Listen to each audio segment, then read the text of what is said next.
I'm David Hayden, president of Hayden Materials in Bardstown, Kentucky. We take limestone from our quarries, we crush it down to smaller sizes for our customers, for our market. Our markets are for blacktop that goes on highways.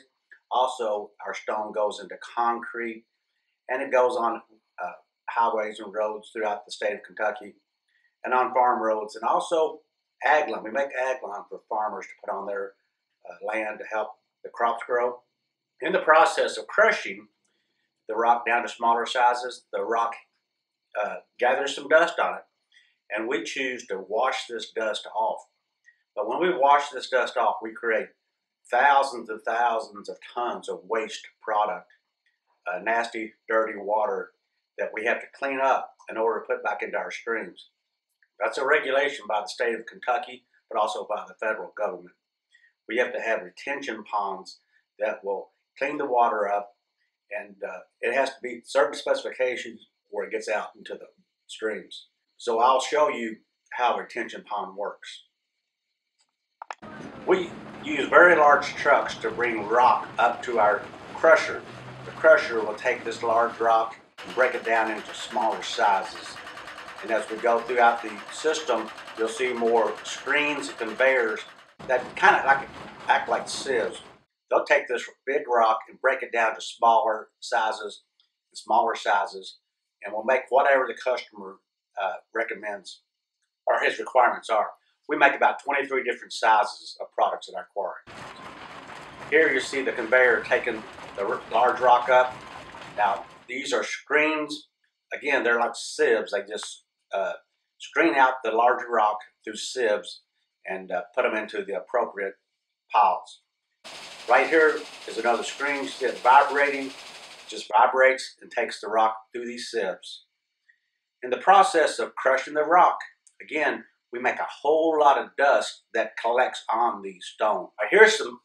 We wash our product toward the end to get rid of that dirty material that's on the stone. Pump this dirty water back into our back pit, and it collects, as shown right here, and then as the water settles a little bit, the heavy stuff settles out, you'll see the gray stuff, and the water will go from one retention area to another retention area. See it's starting to clear up here? It's getting clear here, almost drinkable. It came from extremely muddy to almost drinkable water. So these are called little retention ponds within our property. See how pretty the water is, how clear it is after being extremely, extremely muddy.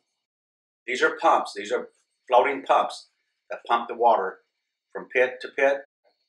At some point, it goes off our property. Here we are testing the water, sampling. We got to make sure it's clean. So that muddy water we showed you a few minutes ago ends up being very clear like this. It's not drinkable, but it does pass the state specs for water that we send off of our property. Not only do we have to test the water for sediment, but we also got to test it for oil and grease. We got to make sure that oil and grease does not get into our public streams.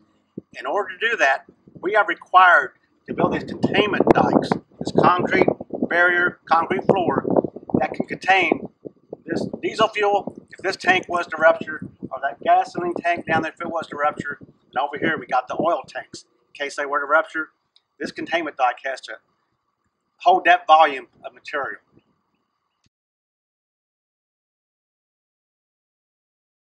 A retention pond just slows down the volume of water. We take it from a small area to a very large area, the dirty water. When that happens, the solids in that water will tend to float to the bottom and accumulate on the bottom. Brad Corbin handles our permitting, water permits, and our quality control for our quarry. My job consists of being quality control manager and the environmental manager for Hayden Materials. As far as the EPA is concerned, we have to meet 2 standards every month. We have to pass a oil and grease test, which is contained in a jar, and we have to pass a TSS test, which is total suspended solids. In both of these, we have to maintain a minimum of 15 milligrams per liter to be able to put our water back into the creek. In order for us to get our water, when it leaves our wash plant, from this to this, we have to take it through a series of sediment ponds to let everything silt out. Therefore, we can meet the standards set forth by the EPA for oil and grease, which is a minimum of 15 milligrams per liter.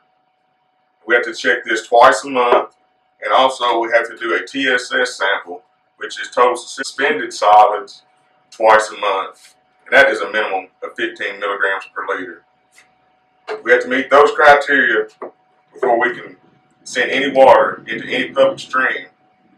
That way we can make sure that it is clean enough for the environment and the community.